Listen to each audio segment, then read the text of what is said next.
नमस्कार, समी टाइम्समा यहाँहरूलाई स्वागत छ। प्रस्तुत छन् अहिलेसम्मका प्रमुख समाचारहरू।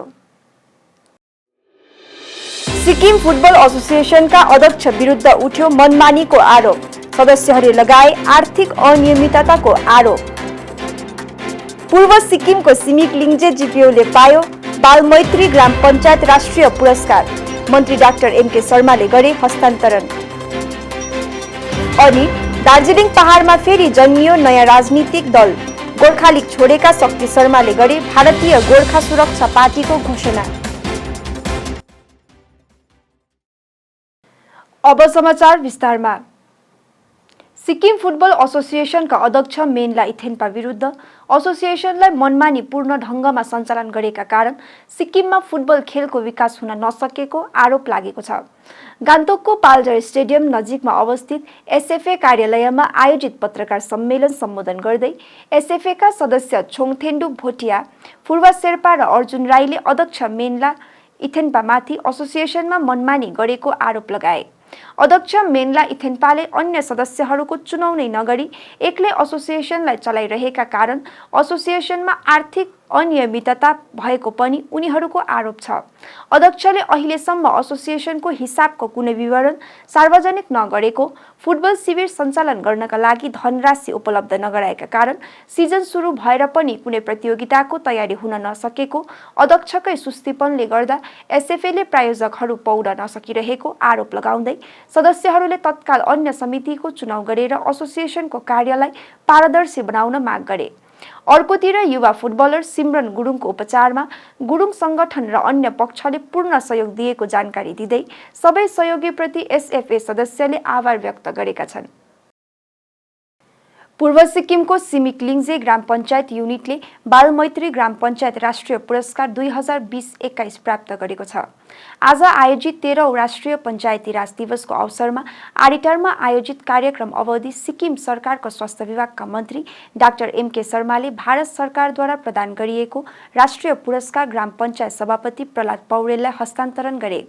यस अवसरमा मुख्यमन्त्रीका राजनैतिक सल्लाहकार टीएन ढकाल विशिष्ट अतिथिका रूपमा उपस्थित थिए भने ग्राम पञ्चायतका सदस्यवर्ग एडीसी राधा प्रधान, बीडीओ टिकेन्द्र शर्मा, पञ्चायती राज निर्देशक बीके लामा साथै स्थानीय विद्यार्थी र नागरिकहरूको सहभागिता रहेको थियो। सिमिक लिङ्जे ग्राम पञ्चायतले बालमैत्री ग्राम पञ्चायत राष्ट्रिय पुरस्कार प्राप्त गरेर राज्यलाई नै गौरवान्वित तुल्याएको बताउँदै मन्त्री एमके शर्माले ग्राम पञ्चायत युनिटका सबै सदस्यलाई बधाई दिए।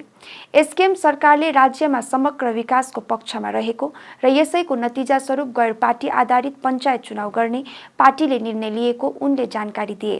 पञ्चायत सभापति प्रहलाद पौडेलले राष्ट्रिय पुरस्कार सिमिक लिङ्जे ग्राम पञ्चायतले प्राप्त गर्नु सबैका लागि गौरवको विषय रहेको बताउँदै ग्राम पञ्चायतका सबै सदस्य र स्थानीय नागरिकहरूलाई यो पुरस्कार समर्पित गरिएको बताए।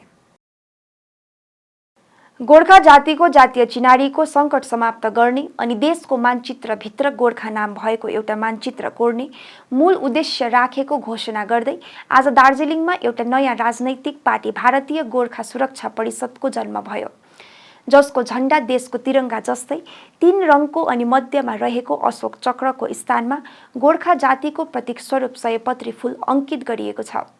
यो नयाँ पार्टीको घोषणा गर्दै एसपी शर्माले यो पार्टीले भारतीयता, गोर्खा जातिको परिचय, भारतसँग गोर्खाको सम्बन्ध बोकेको पनि बताएका छन्।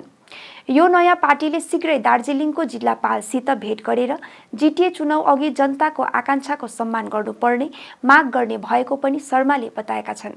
स्मरण गराइन्छ, एसपी शर्माले गत केही सप्ताह अघि मात्रै भारती तामाङको नेतृत्वमा रहेको अखिल भारतीय गोर्खा लिग त्यागेका थिए भने उनीसँगै गोर्खा लिग त्याग्नेहरू पनि यो नयाँ पार्टीमा सामेल भएका छन्। यसका साथै शर्माले यो नयाँ पार्टीले केन्द्र र राज्य सरकारको स्क्रिप्टमा राजनीति नगर्ने पनि घोषणा गरेका छन्।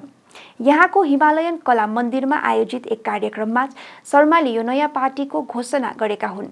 उनले भारतीय गोर्खाले भोगिरहेको जातीय चिनारीको सङ्कटमा विद्यमान राजनीतिक दलहरू मौन रहेको टिप्पणी गर्दै जातीय चिनारीको सङ्कट समाप्त गर्न पनि नयाँ पार्टीको जन्म हुनु आवश्यक रहेको दावी गरे। शर्माले यो नयाँ पार्टीको कमिटी आगामी केही समयपछि बनाउने बताउँदै उक्त कमिटीमा जातीय चिनारी र जातिको लागि केही गर्छु भन्ने भावना रहेका योग्य व्यक्तिहरूलाई स्थान दिने पनि बताए। उनले यस विषयलाई लिएर विचार मिल्ने, सबैसित सल्लाह गरिने अनि योग्यताका आधारमा नै पदहरू प्रदान गरिने जनाएका छन्।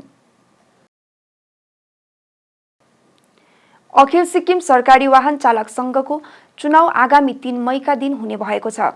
प्रजातान्त्रिक ढङ्गमा हुने यो चुनाव 24 वर्षपछि हुन लागेको जानकारी दिँदै चुनाव मैदानमा उत्रिएका अध्यक्ष उम्मेद्वार छोपेल दोर्जी भोटिया लगायत उनको टोलीले सबै चालक सदस्यहरूलाई संगठनको चुनावमा मतदान गर्न आग्रह गरेका छन्। चुनाव टासिलिङ सचिवालयमा हुनेछ। आज पत्रकार सम्मेलनलाई सम्बोधन गर्दै छोपेल दोर्जी भोटिया लगायत उनको टोलीले 3 मईमा हुने चालक संघको चुनावको निम्ति 11 बुँदे घोषणा पनि सार्वजनिक गरेको छ। यस टोलीले सार्वजनिक गरेको चुनाव घोषणा पत्रमा संघको संविधान संशोधन गरिने, हर हिसाबमा वार्षिक अडिट गराइने, एमआर चालकहरूको समस्या समाधानका काम गरिने, चालकहरूलाई रिटायरमेन्ट सुविधा दिलाउन पहल गर्ने, गान्तोकमा सरकारी चालक आवास गृह निर्माणमा पहल गर्ने, सरकारी चालकको ग्रेड बढोत्तरी निर्धारित सीमालाई संशोधनको पहल गर्ने, प्रत्येक वर्ष उत्कृष्ट चालक पुरस्कार प्रदान गरिने, सरकारी कार्यालयमा चालकहरूका निम्ति रेस्ट रुम उपलब्ध गराउने पहल गर्ने, सरकारी चालकका निम्ति विभिन्न सचेतना कार्यक्रम आयोजन गर्ने र संघको कार्यालयमा विभिन्न आधुनिक सुविधा उपलब्ध गराउने जस्ता विषयलाई समावेश गरेको छ। आजादीका अमृत महोत्सवको अवसर पारेर बुमटार सल्लेबुङ ग्राम पञ्चायत एकाइले राष्ट्रिय पञ्चायती राज दिवस भव्य रूपमा पालन गर्यो। पञ्चायत सभापति प्रेमशिला राई मुख्य अतिथि रहेको उत्सवमा अप्पर सल्लेबुङ पञ्चायत सदस्य इनोस राई, लोअर सल्लेबुङ पञ्चायत सदस्य सञ्चमान सुब्बा, बुमटार तादुङ पञ्चायत सदस्य सञ्चरानी राईको उपस्थिति रहेको थियो।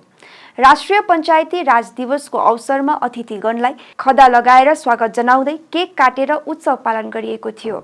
भिएसी कर्मचारी मणिराज राईले स्वागत सम्बोधन राखेका थिए। पञ्चायत सदस्यहरूको भूमिका तथा अन्य विषयहरूमा एकाइको विकास गर्नुपर्ने बताए। पञ्चायत सदस्य इनोस राईले आफ्नो अनुभव साझा गर्दै राष्ट्रिय पञ्चायती राज दिवसको विशेषतामाथि आफ्नो विचार राखेका थिए। सन्त निरङ्कारी च्यारिटेबल फाउन्डेसनको गान्तोक शाखाले मानवता एकता दिवसको अवसरमा रक्तदान शिविर आयोजन गर्यो। यो शिविर आज सन्त निरङ्कारी भवन शिक्षेमा आयोजन गरिएको थियो। यस अवसरमा उपस्थित 70 जना भक्तहरूले रक्तदान गरेको बताइएको छ।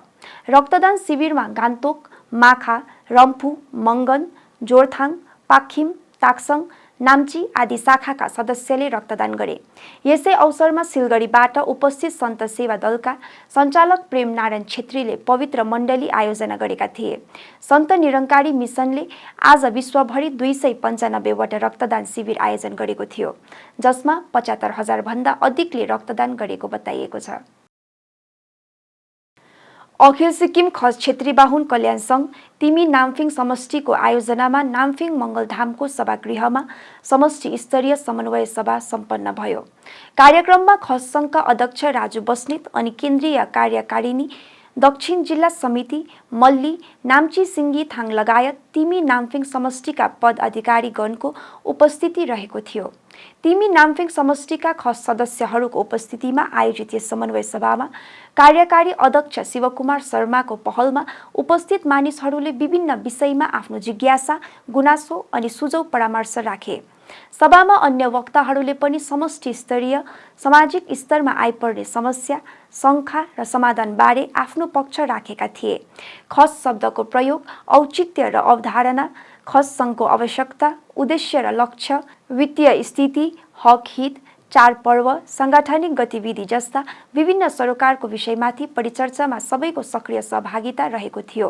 सभामा उठान गरिएका कतिपय विषयलाई सम्बोधन गर्दै सङ्घका सचिव डाक्टर टेकबहादुर छेत्रीले खस शब्दको नामकरण, इतिहास र प्रयोग प्रचलनबारे सदस्यहरूलाई संक्षिप्त रूपमा प्रकाश पार्दै सङ्गठनलाई गति दिन जातगोष्ठीका मानिसमा साङ्गठनिक उत्तरदायित्वको भावना विकसित हुनुपर्ने विषयमा बल दिए।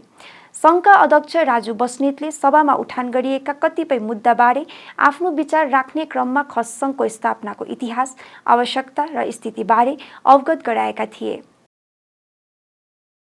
हवस् त अहिलेलाई यति नै। अन्य खबरहरूका लागि हेर्दै गर्नुहोस् होला समी टाइम्स।